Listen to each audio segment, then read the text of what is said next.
as many countries around the world have celebrated International Women's Day this month, which is not about flowers or chocolates wrapped up in a box, but rather about showing what women have achieved in their struggle for women's rights in the economic, social, political, and cultural domain, as well as creating awareness of the issues that still exist in the 21st century.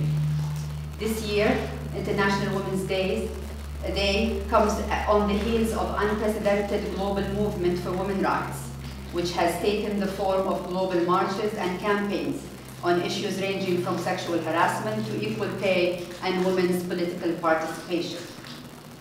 Accordingly, this is an opportune time for all of us here today to discuss and examine our event's topic on women's economic empowerment through legal reform, given that the economic empowerment of women is a prerequisite for sustainable development and for achieving gender equality. We all know that social and political factors, such as access to healthcare services, girls' completion of a quality post-primary education, improving literacy rates among adult women, and increasing women participation in governance structures and political decision-making all have a significant influence on women's ability to participate in the economy. It's the German philosopher Hegel. Hegel was quite a very thoughtful man. He started by saying that women are capable of education, but they are not able to get into philosophy and advanced sciences. They are capable of education, but those complicated topics were only available to men. Women regulate their actions not by the demands of universality, he said, but by arbitrary inclinations and opinions. Therefore, again, woman is weak in character. She does not have the rational structure, the rational mind in order to make decisions. And that's Hegel. And that is kind of the beginning of the 17th, 18th century. Now things started changing. John Stuart Mill, the British philosopher, was quite an interesting. He was actually more the first male feminist before the feminist movement started in Europe. And what he actually said, that he has been thinking very hard about this problem. And he reached the conclusion that the principle which regulates the existing, this is a legal problem, that regulates the existing social relations between the two sexes, the legal subordination of one sex to the other. Therefore, the legal structure, the legal system at the time of John Stuart Mill was more or less an expression of that social culture, that there is a legal subordination of women to men. Then he goes on to say that this is an important one, that this is the chief hindrance to human improvement. He said, as long as this subordination continues, then this will be a hindrance to human improvement and ought to be replaced by the principle of perfect equality, admitting no power or privilege on the one side, no disability on the other. And this is where the equality ideas started coming into the Western civilization in the kind of beginning of the 19th century. Then in the 20th century, 1979, we had the most amazing document, a treaty, and it already has been mentioned as the Convention on the Elimination of All Forms of Discrimination Against Women. And I will really urge you to read this document. It is one of the most clever and one of the most comprehensive documents ever written about the discrimination against women, and the approach of it is quite significant. And one of that, it says that this is in the preamble of the treaty. It says that complete development of the country and the welfare of the world and the cause of peace, therefore not only the welfare but also the peace, the order, require the maximum participation of women on equal terms with men in all fields. The point that I wanted to raise, which also moves on from the comments that you made and the point about the unconscious bias, is to to what extent, and again, this is an open question or just a lead-on comment, are all of these initiatives that we're talking about better addressing the symptoms rather than the real problem, which to me I see as the unconscious bias? I mean, we talked about quotas, and I agree that, you know, at the end of the day, you maybe do need quotas to put your foot in the door to make sure that there's female representation in the boardroom and on panels and so forth.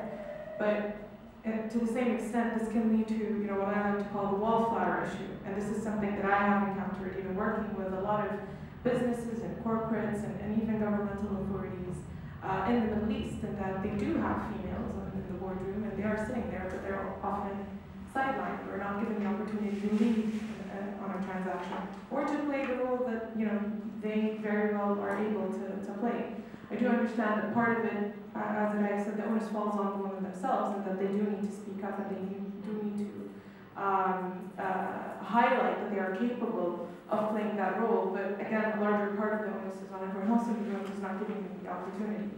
The other point is the point that you mentioned, in that, you know, people who do make use of these favorable policies, you know, the maternity leave and the ability to have lower billable hours, are sidelined because, you know, they're deemed as, you know, capable of keeping up with client demands or not being able to take on the same amount of work that someone who doesn't make use of these policies does.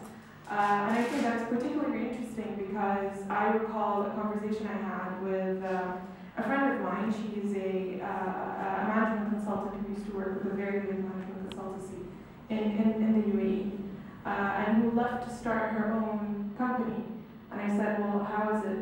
How are the hours like? Is it better? Do you feel that you can balance? She said, yeah. I said, are you taking on any less work? She said, no, I just know how to manage my client expectations better.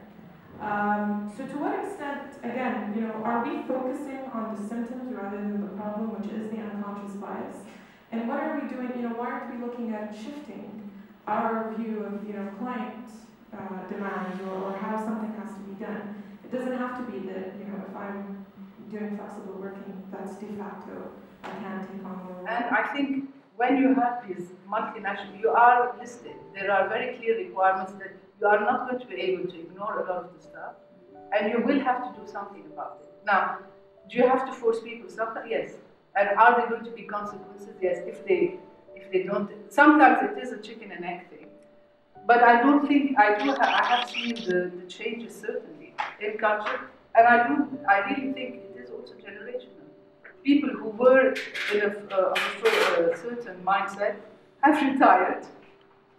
Having said that, I've had excellent mentors, and all of them have been men, and all of them have been of a very different kind of generation who potentially they never worked either with professional women in a work context. So I think it works both ways. And so, for example, I mentor several women, and I have a lady from Libya who came to Holland. She's a great lady, and she had never come, and she always thought, you know, I'm finding it very difficult. So I told her, put yourself in the face of the Dutch people who are working with you, these men. They never maybe have met a Libyan. All they see on the news is very difficult stories from Libya. They probably have never met or worked with a veiled woman either. And I said, it is also your responsibility to reach out and present a different face about the country. And I think it has to be both sides, because you know you are working with people, so I think it has to be on both sides.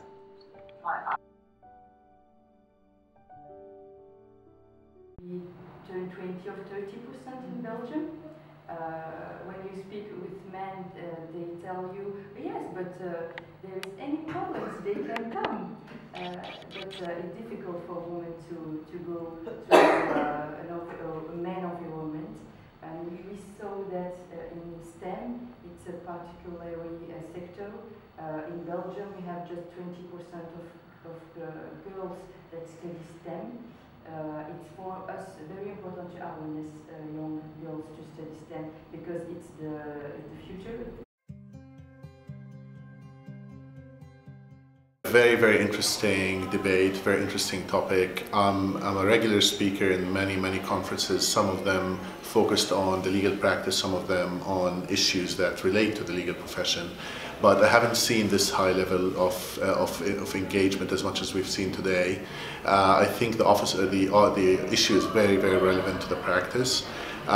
It was very important for me to share my personal views as well as my professional views. My professional views are based on my firm. It's based on the policies that the firm has put in place to actually empower women in the workplace, particularly in the context of a big law firm and the career issues that a woman would face there.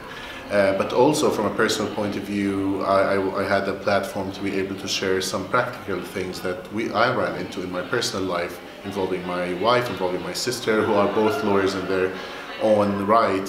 So I think it was a very empowering debate that also opened my eyes to a number of issues that I was not aware of before, in terms of how women, even in Europe, in the professional field, face issues to the same extent, maybe less in some ways, than say women in the Middle East or other places.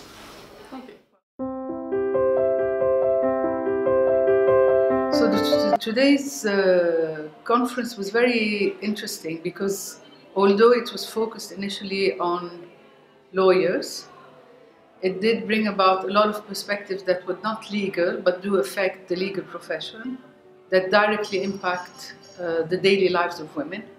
And it's interesting to see that whilst in people's minds the MENA region has its own perceptions, I think women in Europe as well struggle with the same issues. And I think it was very interesting, and it's still very interesting, to listen to the different viewpoints that we heard today.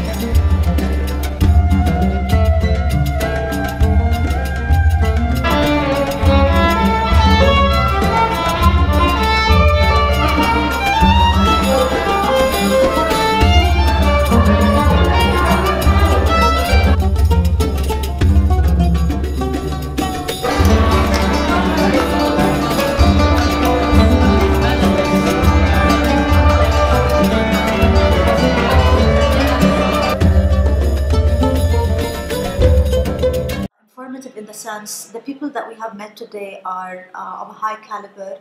They are so keen about developing the women and the participation of women also in the workforce, and how can we work the legislation and the regulations and overcome any barriers women are facing within the Middle East region and in the world as well. So we looked at the Middle East, we looked at the MENA region as a whole, with North Africa as well as Europe. And it was very interesting because the change of experience and knowledge was so informative. It gave us a lot of new insights. We had in that room great thought leaders from all over the world.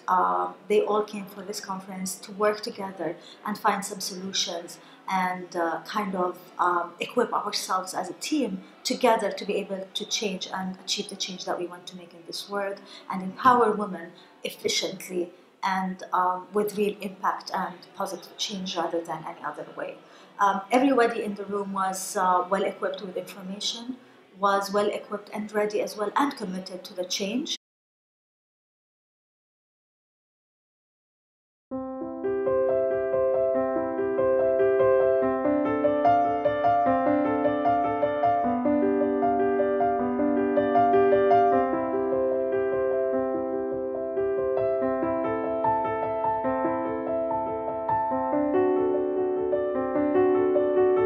Cette rencontre, cette plateforme d'échange entre des personnes qui font différentes choses, mais au fait, ils ont beaucoup de choses en commun.